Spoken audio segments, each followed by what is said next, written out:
Hello बच्चों, नमस्ते। अपना पाठ 6 चल रहा है। पाठ 6 रासायनिक अभिक्रियाएं एवं उत्प्रेरक। इस पाठ में आपने कुछ परिवर्तनों के बारे में पढ़ लिया है। रासायनिक अभिक्रिया को हमने परिभाषित कर दिया। रासायनिक समीकरण के बारे में आपको यहाँ पर पढ़ाया गया था। आज के इस वीडियो में हम रासायनिक समीकरण की विशेषताएं और उस रासायनिक समीकरण की क्या सीमाएं होती हैं, इन चीज़ों को पढ़ने वाले हैं। तो रासायनिक समीकरण की क्या विशेषताएं हो सकती हैं, यानी कि किसी भी रासायनिक अभिक्रिया के लिए जो आपने समीकरण लिखा है वो किस किस चीज़ की जानकारी आप लोगों को देता है और किन चीज़ों की जानकारी हमको नहीं देता है। तो यही होती है समीकरण की विशेषताएं और सीमाएं। अगर हमको सारी चीज़ों की ये जानकारी देता है तो ये इसकी विशेषता हो गई, और अगर कोई चीज़ ऐसी रह गई जिसकी जानकारी हमको इसके द्वारा नहीं मिली है तो वो इसकी कमी हो गई। तो कमी को ही हम सीमाएं बोल सकते हैं। आपको मैंने बताया था कि किसी भी रासायनिक अभिक्रिया के लिए समीकरण किस प्रकार से लिख सकते हैं। समीकरण को लिखने के लिए आपने ये भी देखा था कि जब भी आप समीकरण को नोट करेंगे तो उसके दो पक्ष होते हैं, LHS, बीच में तीर का चिन्ह, RHS। LHS जो पार्ट पक्ष है, इस तरफ आप क्रिया कारकों को लिखते हैं और RHS की तरफ आप किसको लिखते थे? उत्पादों को लिखते हो, ठीक है ना। क्रिया कारक वे पदार्थ होते हैं जो किसी रासायनिक अभिक्रिया में भाग लेने वाले होते हैं, और उत्पाद वे पदार्थ होते हैं जो क्रिया कारकों की आपस में अभिक्रिया के परिणाम स्वरूप प्राप्त होते हैं, उनको उत्पाद कहते हैं। तो ये आपका रासायनिक समीकरण इस प्रकार से यहाँ पर तैयार होता है। अब जो किसी भी अभिक्रिया के लिए आपने अब जो समीकरण लिखा था वो आपको क्या क्या जानकारियाँ देता है, इसलिए हम उस समीकरण की कुछ विशेषताएं यहाँ पर देखते हैं। तो सबसे पहले लिखेंगे रासायनिक समीकरण की विशेषताएं। क्या विशेषताएं हो सकती हैं? नंबर 1 विशेषता देखते हैं इसकी। क्रिया कारक और उत्पाद के बारे में संपूर्ण जानकारी इससे मिलती है।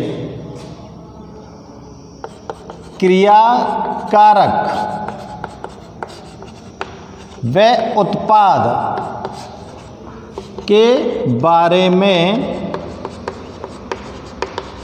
संपूर्ण जानकारी, इसको इरेज करते हैं, संपूर्ण जानकारी समीकरण से मिलती है। कैसी कैसी जानकारी मिल सकती है? देखो, जैसे कोई भी पदार्थ है उसके अणुओं की संख्या का पता चलता है, व उसके द्रव्यमान का भी पता चलता है, और भी कुछ चीज़ों का पता चल सकता है आपको, ठीक है ना। दूसरी विशेषता क्या हो सकती है इसकी? दूसरी विशेषता होती है बेटा कि पदार्थ की जो भौतिक अवस्था है उसकी जानकारी आपको समीकरण से मिलती है, क्योंकि पदार्थ की भौतिक अवस्थाओं के बारे में आपको मैंने बताया था कि जब भी समीकरण को हम लिखते हैं तो पदार्थ की 3 अवस्थाओं को वहाँ पर हम शो करते हैं। क्योंकि अब अगर पदार्थ ठोस है तो छोटा सा s लिखते हैं कोष्ठक में, अगर लिक्विड है यानी कि द्रव है तो छोटा सा l लिखते हैं, और गैस है तो छोटा सा g लिख देते हैं कोष्ठक में, ठीक है ना, नीचे की साइड में। तो दूसरी विशेषता है कि पदार्थ की भौतिक अवस्थाओं के बारे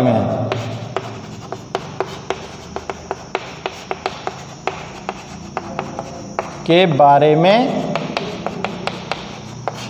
जानकारी मिलती है। भौतिक अवस्थाओं की जानकारी पता चलती है ना हमको। अगला क्या आपको जानकारी देता है ये? किसी भी अभिक्रिया के लिए कोई भी परिस्थिति है, किसी अभिक्रिया की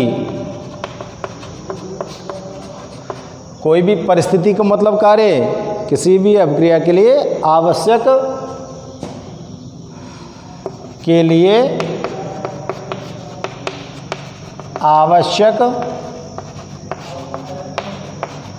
परिस्थितियां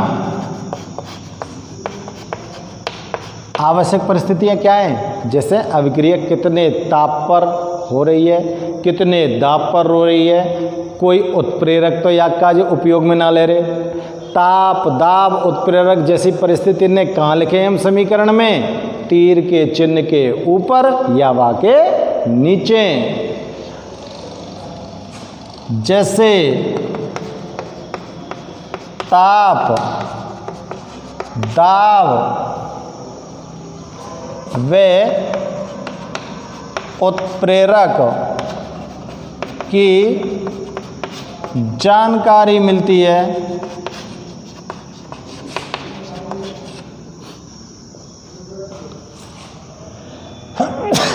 सॉरी। और क्या जानकारी मिल सकती है आपको? आपको पता चलता है कि आपको मैंने बताया था किसी भी रासायनिक अभिक्रिया को आप अगर लिख रहे हो तो समीकरण को लिखते हैं, अगर उस अभिक्रिया के अंदर ऊष्मा बाहर निकली है तो उत्पाद के साथ प्लस ऊष्मा लिखते हैं। अगर उस अभिक्रिया को संपन्न कराने के लिए ऊष्मा आपको देनी पड़ रही है तो उत्पाद के साथ माइनस लगा के ऊष्मा लिखते हैं। यानी कि अगर अभिक्रिया के संपन्न होने पर ऊष्मा बाहर निकल रही है तो उसको ऊष्माक्षेपी अभिक्रिया बोलते हैं, जिसको प्लस के चिन्ह से आप लिख रहे थे। और अगर ऊष्मा संपन्न होने पर अभिक्रिया संपन्न होने पर ऊष्मा का अवशोषण हो रहा है तो उसे ऊष्मा शोषी अभिक्रिया कहते हैं, जिसे माइनस चिन्ह लगाकर दर्शा रहे हैं। तो इन सब की जानकारी भी आपको मिल रही है कि नहीं मिल रही है? समीकरण से मिल रही है ना? तो इसको भी नोट कर देते हैं। समीकरण से अभिक्रिया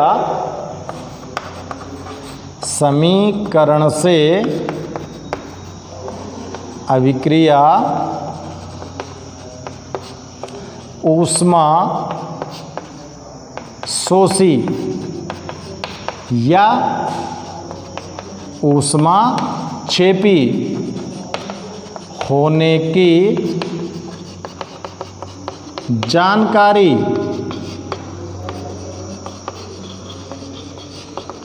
मिलती है।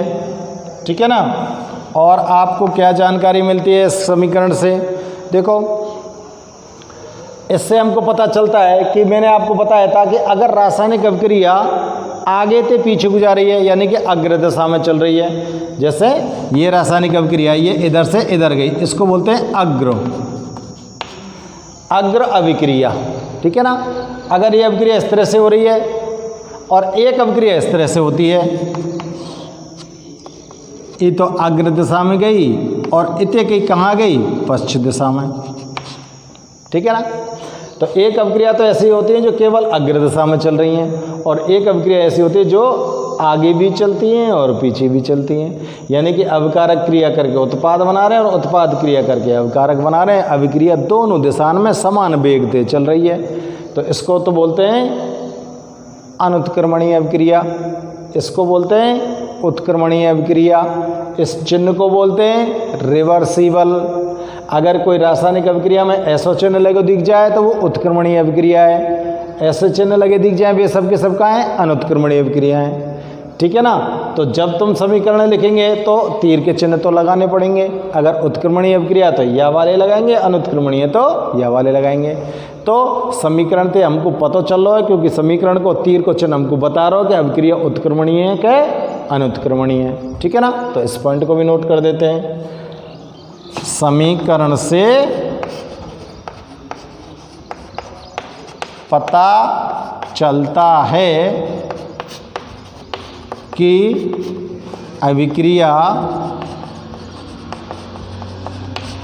उत्क्रमणीय या अनुत्क्रमणीय है। इस चीज़ का पता चलता है ना? तो ये 5 विशेषताएं हमने आपको रासायनिक समीकरण के लिए यहाँ पर लिखी हैं। अब देखो, इस रासायनिक समीकरण से हमको किस चीज़ की जानकारी नहीं मिल पाती है उसको और चेक कर लेते हैं। और उनको कहते हैं हम सीमाएं। रासायनिक समीकरण की क्या सीमाएं हो सकती हैं, ठीक है ना। तो देखो किन किन चीज़ों की जानकारी हमको ये नहीं देता है। तो एक तो रासायनिक अभिक्रिया को जब आप लिख देते हो पूरी को, तो आपको ये पता नहीं होता कि ये अभिक्रिया पूरी है गई कि भाई चल ही रही है। भाई समीकरण लिखने पर हमको इस बात का पता नहीं चल पाता है कि ये अभिक्रिया कंप्लीट हो चुकी है या अभी चल ही रही है, नाम लेने की जानकारी। तो ये एक इसकी कमी हो गई। समीकरण से अभिक्रिया की पूर्णता के बारे में पता नहीं चलता है।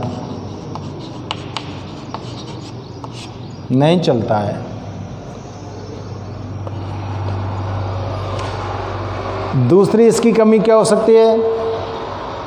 देखो आप क्रिया कारक लेते हो और क्रिया कारक जब अभिक्रिया करते हैं तो उत्पाद बनते हैं, तो अभिक्रिया को करने के लिए क्रिया कारक तो लेने ही पड़ेंगे।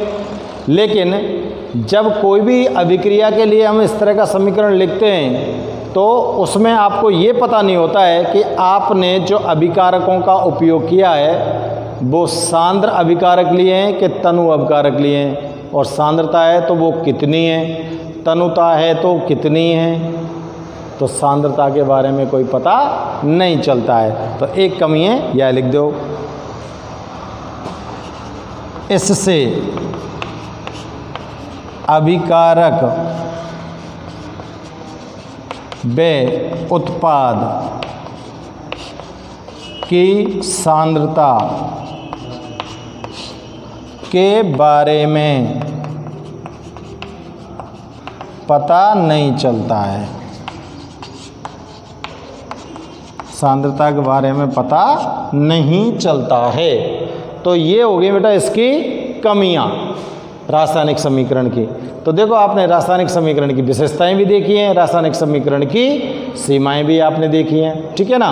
अब हम यहाँ से आगे अभिक्रियाओं के बारे में पढ़ेंगे। विभिन्न प्रकार की अभिक्रियाएं आपके पाठ के अंदर दी गई हैं, उनके लिए समीकरण भी लिखेंगे, और जब समीकरण लिखेंगे तो ये सारी चीज़ें आपके काम आएंगी वहाँ पर, ठीक है ना। तो आप फटाफट से इस समीकरण की विशेषता और सीमाओं को नोट कीजिए।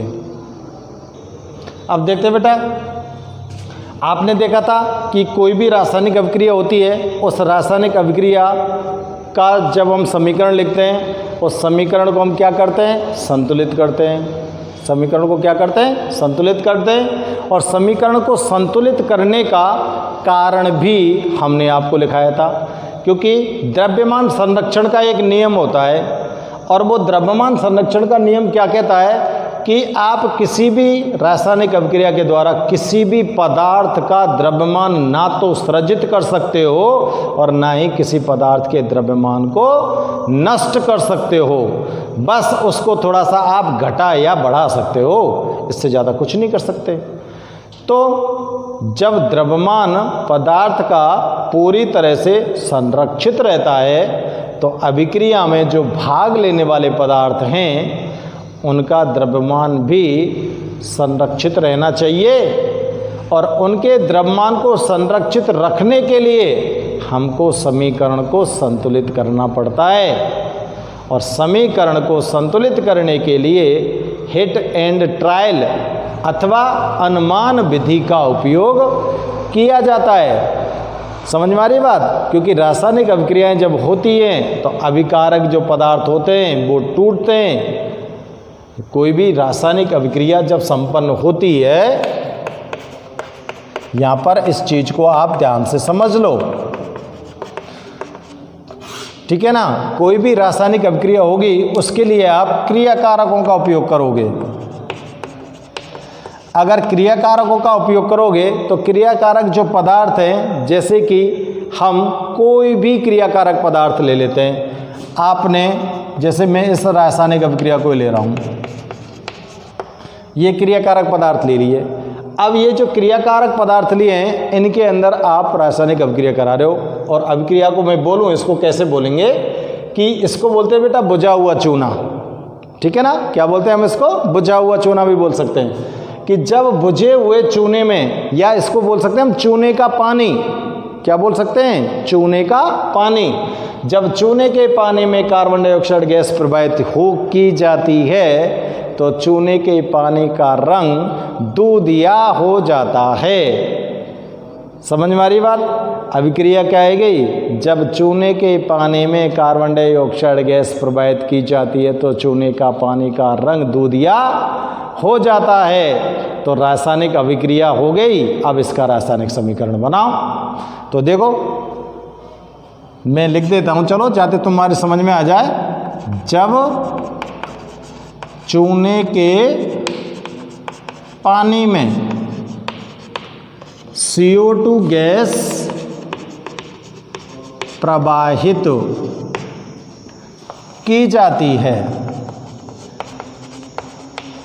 तो चूने के पानी का रंग कैसा हो जाएगा? दूधिया हो जाता है।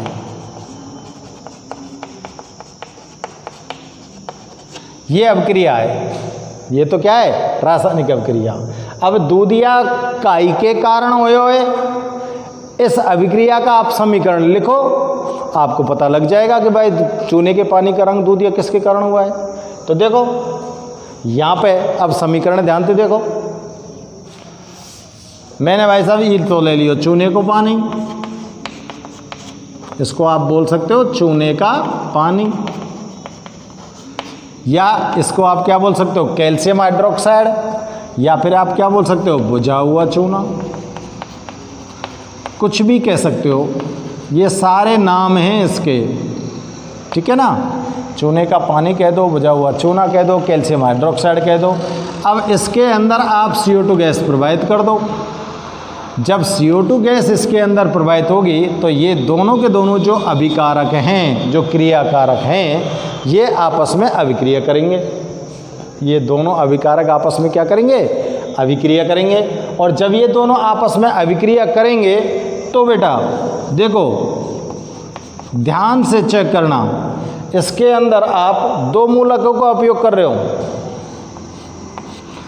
एक तो आपके पास है धनायन मूलक और एक आपके पास है ऋणायन मूलक। हाइड्रोक्साइड के दो हैं तो ऐसे लिख रहा है, कैल्शियम का कितना है? एक। तो जब धनायन धन मूलक और ऋण मूलक आपस में मिलते हैं तो ये वाला सूत्र बनेगा कि नहीं बनेगा? बनेगा ना। अब जब इस अभिकारक की अभिक्रिया आप इस दूसरे अभिकारक के साथ कराएंगे तो इन अभिकारकों के आपस में जो पुराने बंध हैं वो तो टूट जाते हैं। जैसे अब पुराना बंध बना हुआ है कैल्शियम और हाइड्रोक्साइड के बीच में, ये बंध बना हुआ है कैल्शियम के साथ हाइड्रोक्साइड के, तो ये बंध तो टूट जाएंगे। जब ये बंध टूट जाएंगे तो ये अलग हो जाएगा और ये अलग हो जाएगा ना। इसी तरह से आपने यूज किया किसको? CO2 को, तो इसमें ऑक्सीजन के साथ कार्बन, यानी कि कार्बन के साथ दो ऑक्सीजन परमाणु इस तरह से जुड़े हुए हैं, तो ये आके पुराने बंध आएंगे। तो ये पुराने जो बंध हैं ये तो टूट जाएंगे और नए उत्पादों का जब निर्माण होगा तो यौगिकों के अंदर नए बंधों का भी निर्माण होता है। अब ये जब टूट जाएगा तो ये फ्री हो गया, ये टूट गया तो ये फ्री हो गया, ये टूट गया तो ये भी फ्री हो गया। समझ में आ गई बात? और ये भी टूट जाता है, जैसे OH, ये OH ये इस जगह से ये जुड़ रहा है ना, तो OH भी टूट जाता है।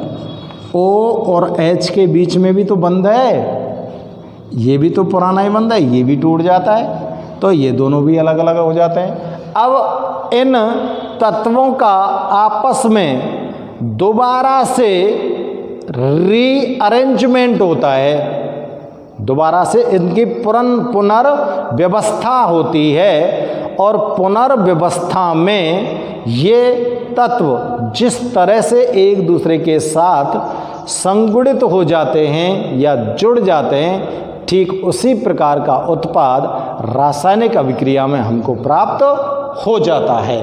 तो ये आपस में जुड़ते हैं बेटा। देखो कैल्शियम के साथ कार्बन जुड़ गया, ऑक्सीजन जुड़ गई और एक ऑक्सीजन और आ जाती है और यहाँ पर निर्माण हो जाता है कैल्शियम कार्बोनेट का। किसका निर्माण हो रहा है? कैल्शियम कार्बोनेट का। अब बचा क्या? H2O। इसको क्या बोलोगे आप? कैल्शियम कार्बोनेट या चूना, या इसको क्या बोल सकते हो आप? संगमरमर, या इसको आप क्या बोल सकते हो? चौक। सबका सूत्र है सेलम खड़ी। इन सब का सूत्र क्या होता है? Calcium carbonate. तो आपने जो पानी लिया था उस पानी में जैसे CO2 गैस प्रवाहित की तो क्या बन गया वहाँ पर? Calcium carbonate. और इस कैल्शियम कार्बोनेट उस पानी के अंदर घुला हुआ होता है। और ये कैल्शियम कार्बोनेट कैसे रंग का है? दूधिया रंग का है कि नहीं है? ये दूधिया रंग का है ना। ये चौक कैल्शियम कार्बोनेट ही तो है। तो जब आप इसको चौक को पानी के अंदर घोरोगे तो पानी का रंग भी कैसा हो जाना है? दूधिया हो जाता है। तो इसका जवाब, अगर इसका प्रश्न पूछा जाए कि चूने के पानी में CO2 गैस को प्रवाहित करने पर चूने का पानी दूधिया क्यों हो जाता है, तो उसका कारण क्या देंगे? कैल्शियम कार्बोनेट के निर्माण के कारण चूने का पानी दूधिया हो जाता है। और ये जो कैल्शियम कार्बोनेट होता है बेटा, ये जल के अंदर घुलनशील होता है, इसलिए ये घुलनशील अवस्था में उस पानी के अंदर उपस्थित है। और या को रंग हमने खूब दिख रहा है, दूधिया रंग है, दूध जैसा रंग। इसलिए पानी पूरा कैसे दिखाई देगा आपको? दूधिया रंग का। समझ में आ रही बात? तो इस तरह से रासायनिक अभिक्रियाएं संपन्न होती हैं। क्रिया कारकों के तो पुराने बंध टूटते हैं और अभिकारकों के अंदर नए बंधों का निर्माण होता है, तब जाकर ये उत्पाद आपको प्राप्त होते हैं अभिकारकों से। अभिकारकों के अंदर जब तक बंध नहीं टूटेंगे और बंध टूटकर इन तत्वों की पुनर्व्यवस्था नहीं होगी, तब तक नए यौगिक थोड़ी मिल जाएंगे तुमको। तो ये पूरा काम होता है रासायनिक अभिक्रिया में। अब इस अभिक्रिया को हम चेक करते हैं क्या ये द्रव्यमान संरक्षण के नियम का पालन कर रही है कि नहीं कर रही है। तो देखो calcium hydroxide plus CO2 equal to CaCO3 plus H2O, इसी को चेक कर लेते हैं हम। तो देखो मैं आपको नोट वर्क कर देता हूँ। कैल्शियम का जो द्रव्यमान होता है वो 40 होता है, ऑक्सीजन का द्रव्यमान होता है वो 16 होता है, हाइड्रोजन का होता है वो 1 होता है और कार्बन का होता है वो 12 होता है। ठीक है ना, ये इनके परमाणु द्रव्यमान है। ठीक है, तो देखो परमाणु द्रव्यमान के हिसाब से चेक करते हैं। इतको वजन और इतको वजन अगर बराबर को आयो तो ये संतुलित है और न आयो तो असंतुलित है, फिर संतुलित करनी पड़ेगी हमको। तो देखो कैल्शियम का कितना है 40 प्लस कोष्टक लगा दूँ, ऑक्सीजन का कितना है 16 प्लस हाइड्रोजन का कितना है 1, ऊपर कितने होल ट्वाइस लिख रहे हो ना, तो गुणा कितने को कर देंगे 2 को, प्लस कार्बन को कितने के 12, ऑक्सीजन को कितने के 16 में कितने को गुणा कर देंगे 2 को। समझ में आ रही है ना बात। इधर कैल्शियम का कितना है 40, कार्बन का कितना है 12, ऑक्सीजन का कितना है 16 गुणा 3। ठीक है ना, फिर जल का निकाल लो 1 गुणा 2 प्लस 16, इस तरह से ये लिख दिया हमने। अब हल करो 40 प्लस 16 और 1 17, 17 दूनी 34, या कोष्टक को भाग के कितने का गो हल 34 प्लस कार्बन डाइऑक्साइड गैस को देखो 12, 16 दूना 32 इक्वल टू चिन्ह गो 40 प्लस 12 प्लस 16 थी 48, और इधर पानी का ले लो, पानी का कितना आ गया 2 प्लस 16। अब टोटल कर दो इनको, 40 और 34 कितने कहेंगे बताओ 74, प्लस ये कितने कहेंगे 44 इक्वल टू ये कितने कहेंगे 52 और 48 कितने कहेंगे 100 प्लस 18, ये कितने कहेंगे 18।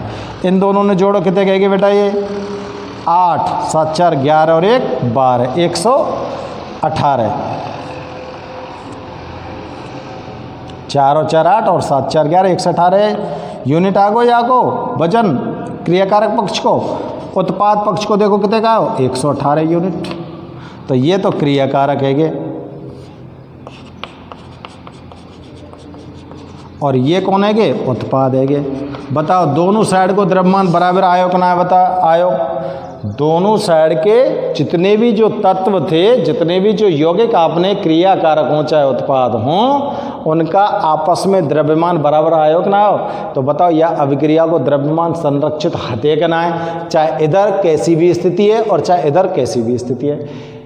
यही तो द्रव्यमान संरक्षण का नियम है, और इसीलिए अभिक्रिया को संतुलित करना पड़ता है। अगर ये कमतीवर्ती होते तो हम यहाँ पर 2 को 3 को ऐसे गुणा करते कि नहीं करते, हम करते हैं ना। तो इस चीज़ को आप बड़े ध्यान से समझिए, और इसको ध्यान से समझकर आप अपना कोई भी एक उदाहरण ले सकते हो, अब कोई भी अभिक्रिया का, और उस अभिक्रिया का उदाहरण लेके आप उसका द्रव्यमान संरक्षण का नियम चेक करके देख सकते हैं कि अभिक्रिया का कुल द्रव्यमान संरक्षित है क्या नहीं है। समझ में आ गई बात। तो आज के इस वीडियो में आपको समीकरण की विशेषताएं, समीकरण की सीमाएं, और कोई भी जो रासायनिक अभिक्रिया होती है उससे, उस अभिक्रिया के अंदर क्रियाकारकों से उत्पादों का निर्माण किस तरह से होता है ये समझाया गया है आपको, और किसी भी अभिक्रिया का द्रव्यमान संरक्षण का नियम भी आपको समझाया गया है। आगे बात समझ में। अब इससे आगे हम नेक्स्ट वीडियो में अगले टॉपिक पर डिस्कशन करेंगे। ओके।